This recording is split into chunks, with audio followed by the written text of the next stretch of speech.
අමාත්‍යාංශ නිවේදන විදේශ අමාත්‍ය G.L Peiris මැතිතුමා. Mr. Speaker, I rise today to inform this House of our efforts in the international sphere on behalf of Sri Lanka. While we as a government are combating the current pandemic and dealing with the consequences of economic contraction due to its worst effects, I would like, with your permission, to highlight another aspect of our approach to governance and national well-being. At a policy level, we must stress our President's commitment to full, candid and open engagement with fellow nation states. Our vistas of prosperity and well-being cannot be achieved in isolation. We all share a common future and owe it to succeeding generations to do the best we can to secure and guarantee that brighter future. In this vein, Mr. Speaker, I would refer the attention of this House to recent international engagements with our international partners and friends. While we maintain a dialogue with diplomatic representatives in Sri Lanka and with bilateral partner countries accredited to Sri Lanka, we also seek to engage at an international level across geographical and other boundaries. We seek, Mr. Speaker, to address the widest possible audience at every given opportunity. This is not only to counter or avoid critical comment, but also to make our voice heard on the global stage. We do this with bilateral partners, organizations, regional groupings, and especially at multilateral fora. We are also imbued with a sense of openness, a willingness to absorb and learn from others' perceptions and real-life experience in dealing with the myriad challenges we face individually and collectively. Mr. Speaker, we are a relatively small island state. However, we are also a nation with a proud history and complex background. We have much to learn from the world, but at the same time, much to share. Our multifaceted diversity is not a social experiment, but one that we live with on a day-to-day basis. It causes tensions from time to time, but we continue to coexist with a sense of fraternity and goodwill. We emphasize that during the 3 recent high-level engagements in Italy, Geneva, and New York, by His Excellency the President, the Honorable Prime Minister, and myself. These events provided critical platforms for Sri Lanka to express solidarity with the international community on important global issues of common concern to all countries, and also to project Sri Lanka's own perceptions in this regard. These recent exchanges enabled us to interact with leaders and policymakers at the highest levels internationally.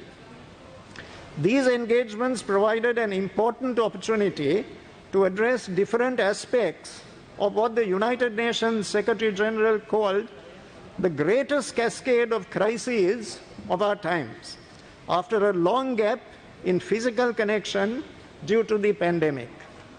His Excellency President Gotabaya Rajapaksa, in his statement at the 76th United Nations General Assembly in New York, stated that Sri Lanka is fully engaged with international partners in order to combat the pandemic and the consequent economic fallout, as well as existential crises resulting from climate change.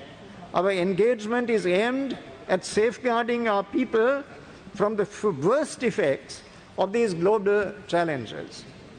Equally important for Sri Lanka, Mr. Speaker, these visits provided us with the opportunity to address the international community at bilateral and multilateral levels regarding recent domestic developments and difficulties we have faced in Sri Lanka on critical national issues related to human rights and reconciliation, and to correct any inaccurate or biased perceptions.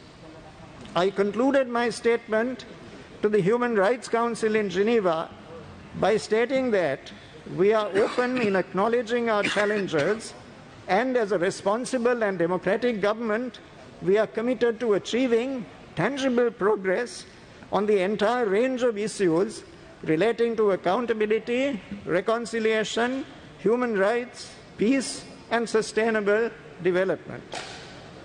We have taken the position that we do recognize the need to address these challenges, and in that effort, we need to be open and responsive to constructive criticism and international overtures made in good faith. That being said, Mr. Speaker, we do not need to compromise our independence, national sovereignty, nor our self-respect as a nation. I myself had the opportunity to personally discuss with foreign ministers of a number of key countries, as well as address gatherings which are of direct relevance to Sri Lanka, such as the Commonwealth, the Organization of Islamic Cooperation, the Community of Democracies, and the Human Rights Council in Geneva. Our continued and vigorous efforts to place on record our experience, perceptions, and position demonstrates this approach of openness, candor, and willingness to engage. We reaffirmed our commitment to democratic norms, ideals, and commonly shared values from the standpoint of a nation consistently adhering to this system for 9 decades as one of the oldest representative democracies in Asia. Of critical importance, Mr. Speaker, is to make these efforts in the expectation that real and tangible benefits will accrue to our people. The main focus at this year's UN General Assembly was on matters that affect all countries of the world, big and small, such as the pandemic, climate change, the global food situation, the attainment of the Sustainable Development Goals, and the need for transition to clean energy. It is very clear that these interconnected issues, which are global in nature, affect the daily lives of all Sri Lankans. Sri Lanka needs to participate in this dialogue with the international community in resolving these fundamental issues. What is also clear is that we need to reach out to a very broad range of stakeholders, domestically and internationally, such as scientists, economists, the private sector, leaders in technology, youth, as well as primary producers of food. This represents a cross-section of the local and global community at various levels and across diverse fields of endeavor. As His Excellency the President stated, the economic impact of the pandemic has been especially severe on developing countries. This has placed the implementation of the 2030 Agenda for Sustainable Development Goals at considerable risk. This, Mr. Speaker, is a great challenge that faces us collectively. It is no empty nor idle boast to state that Sri Lanka has taken leadership in critical spheres and is at the helm of some key aspects of environmental activism. As a country vulnerable to extremes of climate change, our forthcoming engagement at the COP26 in the United Kingdom will only underline our commitment to our common, interdependent future. Regarding climate change, for instance, we owe it to ourselves, to the young, and to future generations of our people to reverse the shortcomings of the past and to repair and rebuild a healthy planet. In this effort, we have joined hands in solidarity with the rest of the world, and our President announced our position at the UN General Assembly as well as at the high-level dialogue on energy. His Excellency the President stated that for these many reasons, Sri Lanka's engagement this year with the international community and the United Nations is timely and essential.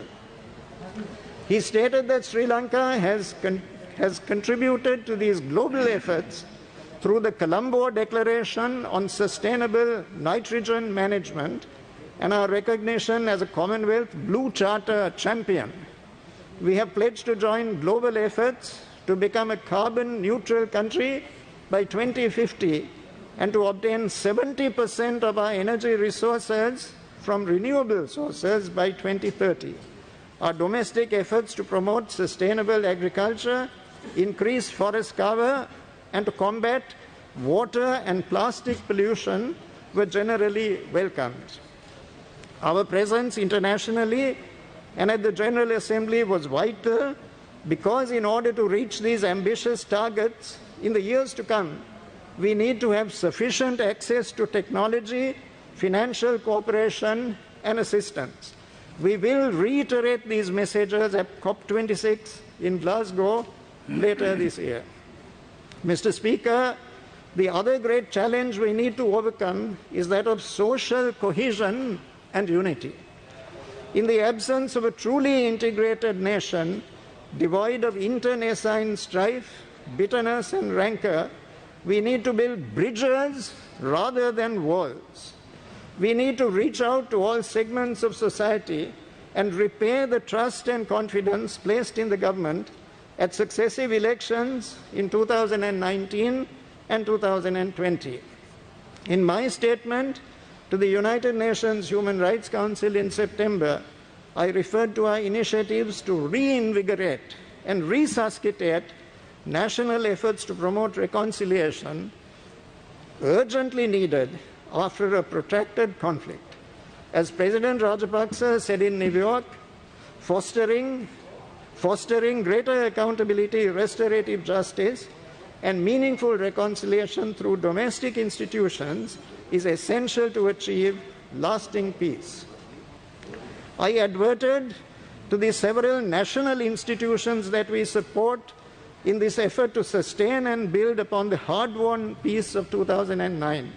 In particular, Mr. Speaker, I stress the importance of the Office on Missing Persons, which, as its core function, is finalizing the list of missing persons in collaboration with other agencies with a view to granting and enabling closure for a number of grieving families.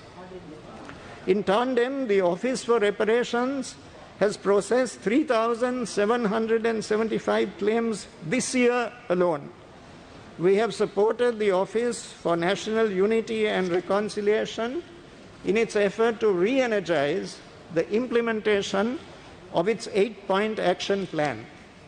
We have continued to support the Human Rights Commission of Sri Lanka in carrying out its mandate to protect and promote human rights in our country. We pointed out that a National Steering Committee on SDG 16 is working towards enhancing peace, justice, and strong institutions. Over and above this, His Excellency was pleased to empower a commission to take stock of the various efforts aimed at reconciliation and accountability over the past several years and arrive at a conclusion and appropriate recommendations, which we expect will drive these processes going forward. We are doing all this with sincerity and seriousness of purpose to enable a brighter, more prosperous and peaceful Sri Lanka for succeeding generations of sons and daughters of our soil.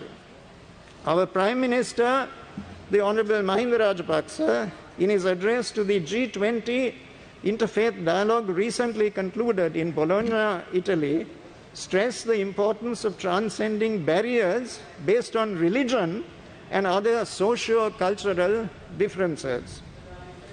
The Prime Minister's participation at the Interfaith Forum in Bologna further highlighted the important role of education and youth in fostering domestic peace and harmony. This Interfaith Forum was an appropriate moment to reflect on the diversity in our religion, exemplified in Sri Lanka, and to re-emphasize that this diversity is the bedrock of our strength as a nation. He stated that rising above these differences, we have responded to the challenge of building a sense of mature nationhood utilizing all the different communities. Our message through you, Mr. Speaker, to the nation and to the world is that we seek to celebrate our diversity while forging a sense of oneness, a Sri Lankan consciousness and identity that will be a source of strength rather than weakness as we address the several local and global challenges. As the Prime Minister said in his address in Bologna, reconciliation is a critical need of our time. Conflicts and escalating tensions are all too evident around us. Peace and stability come from healthy relationships with all who live in our countries, including those with whom we have deep disagreements. Here again, our religion teaches us that hatred is not conquered by hatred, but by love alone. Rather than dwell on grievances derived from the past, we must focus on the present, the need for harmony with points of view different from our own, and the inspiring new frontier which awaits us all if we forge the urgently needed links of brotherhood and understanding. I wish in passing to stress the role of civil society in these efforts. Representatives of civil society are an integral part of the solutions we wish to devise. They are, Mr. Speaker, not a manifestation of the problem, but an essential component of the resolution of our problems. There have been concerns raised about the supposed government initiatives to stifle NGO activities in Sri Lanka. Nothing could be further from the truth. We are actively engaged with the community and are seeking to harness their capabilities and undoubted capacity in support of reconciliation and with regard to SDG 16 processes. I stated this quite clearly in my address to the Human Rights Council in Geneva, and I want to assure this House that we consider them a valuable and a valued partner in our efforts for the betterment of our people. One of the principal challenges to this unified sense of purpose, Mr. Speaker, is extremism and its progeny, terrorism.